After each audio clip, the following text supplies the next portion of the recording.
Welcome back, Strike Eagle fans. Natso here for another round of Strike Eagle tutorials for the upcoming module from Razbam. Today we're going to talk about the long-awaited target pod for the Strike Eagle. We're going to talk about the LANTIRN in particular. Just realized the lightning and eventually way down the road the sniper is going to be coming, but today we're going to focus on the LANTIRN targeting pod for the Strike Eagle. So what I've done right now is I've kind of shortcutted to getting ready for a target attack. I've already taken a air-to-ground map of the target area. We're looking at downtown Las Vegas right here on the Strip with McCarran Airport just off the left side of the scope. So I've got a column of T-72 tanks over here on steer point 3 point for another target. There should be a ZSU 23-4 as well as a dude with a SA-18 man pad. And we'll try to see if we can find those in the pod as we get closer. So what I've done is I'm doing a night mission. You've got the nav flare up here, and we're set up for GBU-12 attack. So what I'm going to do while we're in the front cockpit, I'll go ahead and cycle over to the target pod. What I want to show you is up here in the HUD, you've got a line of sight container that will show you where the target pod is looking in the HUD. So as I slew left and right, or up and down, this is actually really useful to get the pod onto something. So for instance, if I'm able to visually look over the rail and I can see a target down on the ground, trying to just find that in the target pod alone is going to be very difficult if I don't have coordinates or some other way to cue it. So one of the things we can do is we can basically just stab or stabilize the HUD, or I'm sorry, stabilize the target pod in the HUD. And the way you do that is auto-act forward on the front cockpit auto-act switch, and that will put it in the stab, and now you can see it jumps to on the center line and 4 degrees below the nose. And now I can basically just dive down at the target and then visually put the target pod line of sight on that spot. So that's what I wanted to show you while we're in the front seat, but I'm going to jump to the back, and we're going to do all the rest of the target pod stuff back there, since the Wizzo is going to be the one that uses it. All right, so what we're looking at right here, again, like I talked about, here's my column of T-72s that have taken over the downtown Strip. Somewhere in this golf course is a man pad and a ZSU 23-4, and we'll take a look at that. So right now you can see the target pod. We'll take a little tour around the bezel functions. So starting up here in the upper left corner, this is the azimuth and elevation and slant range of the target pod. So let's go ahead and take command, and we can see that we're not in command, if you remember from previous tutorials, because we don't have the vertical lines in the bottom. So let's go coolie left to take command, and now we have the ability to slew the target pod around. So if you watch, as I slew the pod up, down, left, right, you can see the azimuth is 5 degrees right, or 5 degrees left, whatever, and then so many degrees down, and then the range is 15.8 miles from the jet. Realize this slant range, they're basically just doing a trigonometric function to basically just derive the angles. So it's basically using the pod angles as well as the height above target of the jet, and it's able to then derive the hypotenuse of that triangle to say, hey, we're 15.8 miles. Later on, once we talk about active ranging, it will then measure that hypotenuse based off laser or AGR. And we'll get to that a little bit later. So right now I'm in laser arm, and then I've got a 1688 in the laser code. I'll get to that in a minute. I've got MLAs is set, and you can see MLAs here, and continuous is set up in the pod. Currently right now I've got stab, and the same Hotas works. So if I go auto-act and hold for 1 second, greater than 1 second, it will stab forward. And it's telling me that right now that I'm in snowplow and it's stabilized. Declutter, if I select that, I can remove a bunch of stuff. So I can remove the lat longs, the bullseye here, and then the north arrow. Normally we leave those on because it's really not that cluttered, but if you wanted to, you could take it away. Over here on the right side is the expand function. So before I do that, what I want to show you is if I go auto-act forward for less than a second, remember, stab is forward, auto-act forward for greater than a second. But if I just go auto-act forward for less than a second, let's go down and look at something on the ground. You can see I'm in narrow or wide. So the only two fields of view of the LANTIRN pod are, for the optical fields of view, are wide and narrow. So there's wide, and I know that because I've got the segmented box around the crosshairs, and then when I zoom in, the picture will encompass that entire field of view right there. So there's your narrow, and then if I want to do a digital zoom, I would select expand, and now I've got 3 fields of view, so I can go, there's narrow, and now notice I've got another segmented box for when I go into narrow field of view. This is just a digital zoom of that area, and you can see that's quite blurry and pixelated as I zoom in. So all it's doing is just doing a 2x zoom of the narrow field of view, and all it's doing is just a digital zoom. It's just blowing up the pixels for that. And we normally will leave it in expand because it's not really a big deal. If you could break out the target, we normally would leave it in narrow field of view. If you really needed to try to dig something out, then you would go to expand mode there. So we'll leave that. The T1, this is the menu option, so it's telling you that you're in the menu 1 option. I'll go to the menu 2 here in a second. And here's the record button. The Radar Chicken God has actually enabled that, so if you record, it will actually take snapshots and download those to your screenshots folder. So you can actually take snapshots in the for whatever MPD you're recording. So that's kind of a really cool feature. The menu, this is the same for every MPD or MPCD. If I go into menu, this now gives me the ability to go into different menus, but we'll go back into Target Pod. Down at the bottom, this is my ability to change the type of track mode. So there's area track, or point track, or computed rate track. So there's the 3 options. Nothing here. This button is called the polarity track. So right now, notice I've got a black cursor. This is telling me this will be the next polarity track if I select the button. So if I select the button, I'm going to go to white polarity track. And I know that because now the crosshairs turn white. Little laser option turns white as well. This is auto. So the next button is going to be the auto polarity track, and then back to black polarity track. So you can see the next button is going to be black, boom. Next button is going to be auto, bang, and then the next button is going to be black, back to black. Down here, just like in the exact same thing in the HRM, I can cycle between the different cursor functions down here at PB7. So if I go cycle this, I can go from target, I can do Q, I can do mark, update, nothing, or back to target. The only one this lacks is map, because obviously we're not taking a map with the target pod. And then here is the air-to-air or air-to-ground cycle. Currently air-to-air is not enabled, so it's just going to be air-to-ground for the moment. Working our way around the bezel, so this is my type of polarity. So this is white hot. I'm currently white hot. If I cycle it, I can go to black hot, and so forth. Auto level gain, I can switch between manual and auto level gain. Currently that is not enabled for the manual, so it's just going to be auto. And then finally up at the upper left corner at PB1 is going to be CDES. I can box that or unbox it, and that's a type of designation. I'm not going to really get into that today. So I'll do that. I'll show you what CDES looks like when I do the air-to-ground bombing tutorial, because it's really more of that function. So while we're here, let's go into the T2 menu.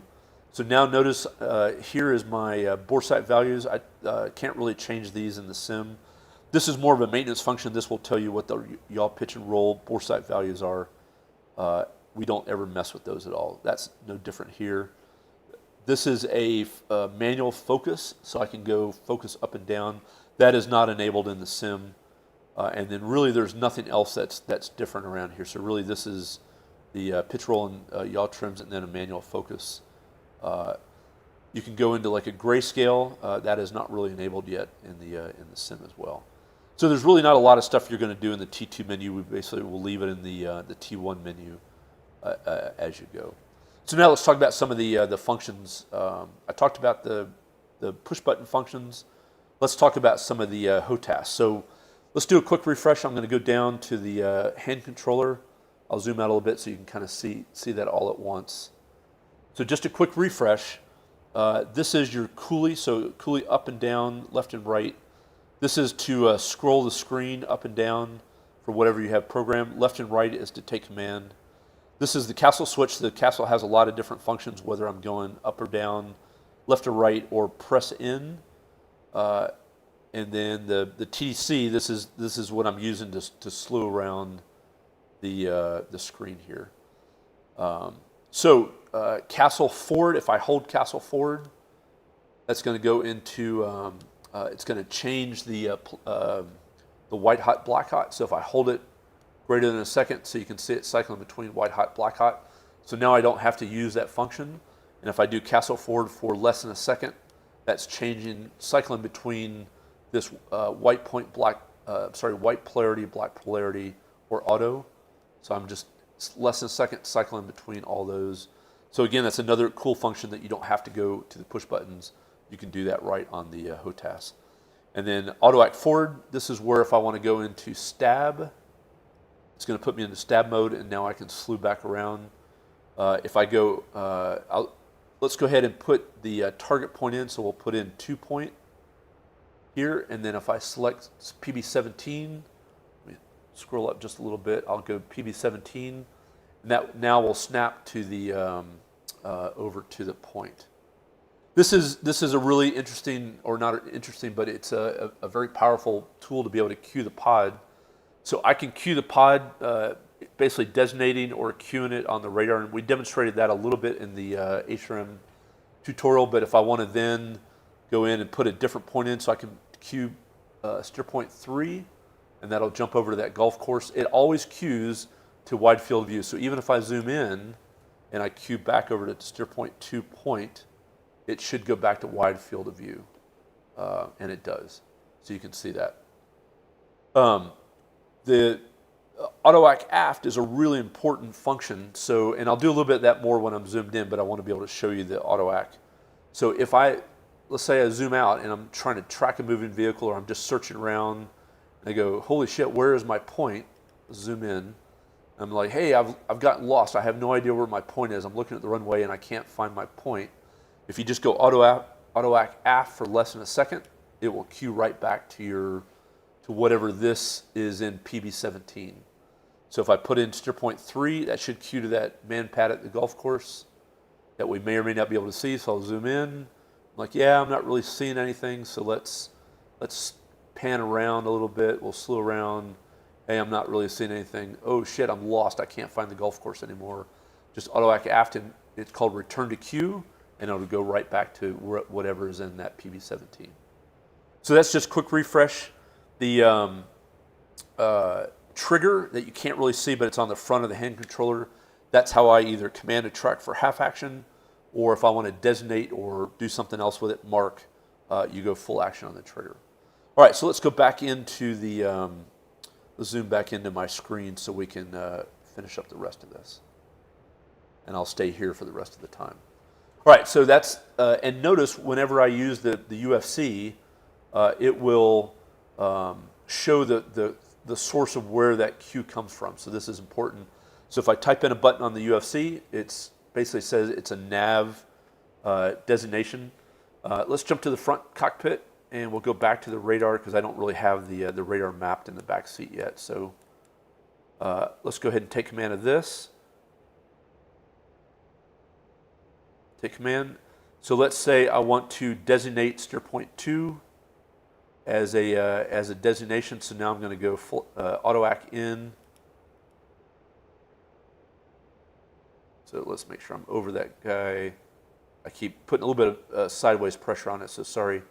So we'll go in on the TDC. So now I have a designation. And if I go back to the back seat, notice now, because I did a designation on the radar, it's showing me that the designation 2 point is now coming from the radar. All right. Now we'll take command of the target pod back, and if I zoom in on that, I can see my column of tanks. So what I'd want to do, if I wanted, let's say I wanted to designate on the like the aftmost or the furthest away T-72, I've got target cursor function down here. So now I would just cue, oh, I'm sorry, not cue, but I would designate going full action trigger. And now you can see my designation is coming from the pod itself. And the radar will then reflect that as well. Notice I still don't have laser ranging in here, so I would have to turn the laser on. The other thing that you didn't see on the Hotas is the little pinky switch on the hand controller. It's the same thing in the front seat on the front cockpit stick, the little pinky switch where you do nose wheel steering. So now I'll turn the laser on, but notice I'm not getting laser ranging, and I would know that because that would change to laser slant range. But I know the laser is firing because I've got laser flashing, and I've also got laze is flashing up here as well. I'll turn that back off. One last thing I want to do is let's go ahead and put in the correct laser code for the bombs. That should be 1511. So I'll go 1511 for the GBU-12s. We'll zoom out. And what I'll do is I'll then type in over here at PB19, I'll type in 1511, and that will take it. And then we'll zoom back in. Now you can see I've got 1511 set in. But again, if I turn the laser on, notice nothing's happening here at the slant range because in DCS I've got to be within 8 miles of the target. So let's go ahead and run. And what you'll see is as I get in within that 8 miles, it'll count down. So we're basically on autopilot as we're getting closer. And at about 8 miles, you'll see that now change to laser ranging in feet, whereas this is in nautical miles. So we'll see that change here just momentarily. And again, this is a DCS magical arbitrary range. The target pod can get laser ranging much further away, but again, DCS is what it is. So now what we can see is I've got laser ranging, and this is a great indication that I'm getting a return off the target. If I'm trying to laser bomb and I'm still getting slant range, it probably means that I'm either being masked or I've got a cloud or something that's blocking the laser range, and that is not ideal. So what we can do is we can refine the cursor function now on the target to get that exactly lined up. Now we're going to go full action on the trigger again. We'll get another designation, and now you've got the designate is right here in the bottom for about 5 seconds. It goes away, and that tells me that I've now designated on the target itself. So we'll go ahead and turn the laser back off. Again, pinky switch on the hand controller turns that back off. Notice now I've got M-laze continuous. This means it's a manual laze, so it means I've got to turn the laser button on. Let's scroll over here to the air-to-ground armament page, and I'll show you one cool little feature. So here, if I go into, let's go back to the armament page. So notice I've got GB12 selected, I've got quantity 2 ripple, 100 feet. Let's go ahead and turn I've got to go to the front seat to do this. Let's turn the master arm switch on. Notice when I do that, I get a ready light down here in the pack. So if I don't have a ready light, it means I don't have master arm on. So we'll jump back to the back. Notice my ready light is on. So again, the Wizzo has a big role in this. He can go, hey dummy, turn your master arm on so we don't go through dry. But let's go into the air-to-ground delivery page. I've got air-to-ground program page boxed. And now what I can do is I can go, if I want to have a delay laze set, this doesn't do anything other than just remind you, hey, get the laser on at a certain time if you choose to do a delay laze. If it says continuous, it just means turn the laser on as soon as you release. But in our case, I like to do 10 second for delay laze for paveway 2s. So we'll go up here and I'll go to 10 seconds. There's 10-second delay laze, and notice that then translates to the pod here as well. So we'll go back into that. So the cool thing is this doesn't do anything for you other than a reminder. If I had this on auto laze, it would actually turn the laser on at 10 seconds for you without you having to do any switch positions. So if you wanted to, you could go over here to that and cycle it over to A laze. I never like to do it. I like to be in control of the laser, but if you really wanted it to be automatic, you could do that as well. So we'll just stay here for the attack. Okay, this is pretty much as I wanted to show you on the target pod itself. What we're going to do now is we're going to put this all together for the attack. So what I'll do is I'll go ahead and jump into the front seat, take over, we'll do the pickle, and then I'll jump in the back seat once we're stabilized to guide the bomb the rest of the way. So let's go ahead and run, and we're about 15 seconds T-rail now. Attack speed is all looking good. At about 10 seconds, I'll go ahead and hammer down on the pickle button. I've got master arm hot. Bomb fall line is coming down the azimuth steering line. Should get release now. Turn it away. Do about a good 45 to 60 degree check turn. We'll roll out, and I'll get the autopilot back on. Jumping in the back seat. In command of the pod, I'm just going to refine the cursor position. 14 seconds impact. There's 10 seconds lasers firing. You can see that now. And now we should be seeing the bomb's impact.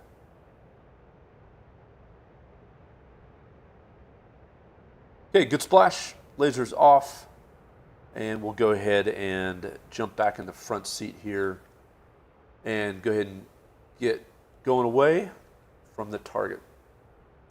All right, guys, that's it. That's it for me. Again, this is a quick and dirty tutorial on the target pod. Hopefully you guys got a lot out of this. And then soon, not trademark, but soon, I'm going to get the air-to-ground bombing tutorial put together so we can start putting a lot of this in practice. All right, that's it. Notso's out. Talk to you guys later. See you. Bye.